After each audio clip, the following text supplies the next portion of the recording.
Okay, so welcome to part 2. In this video, we're going to continue to go forward with handling our product listing. In the last video, part 1, if you haven't watched it, please do. I go through how to put in a sample item like a burger and choose different sizes for it, which are attached to different prices. Now, although we have this in now for small, medium, large, we also want to give people the ability to put ketchup on it and mustard and all those different things. So with this, they're only choosing one. They can't have a small and a large burger, but everybody can have ketchup or not have ketchup. Everybody can have extra meat, but they're going to have to pay more for it. Things like that. So I'm going to go to Advanced Product Options.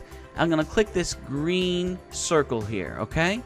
And then I'm going to hit this checkbox. There's different options I can have here. A checkbox is what I want if I want people to be able to choose from multiple different things. I could have a signature, people digitally sign it here. I could have a drop down, lots of different choices. So here we go. I have 3 options here by default. I'm going to click on it to edit it.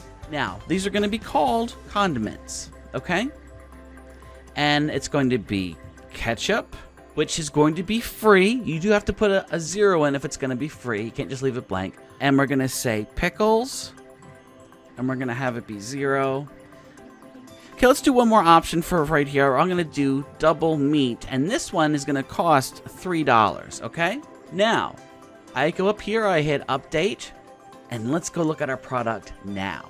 If I click on this button here, this link, here it is, look.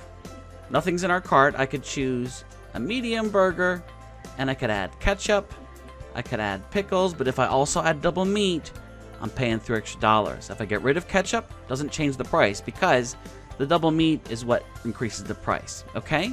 So that's how you create a product, and of course over here is where you can choose an image, and just updating this again just to make sure I didn't make any changes.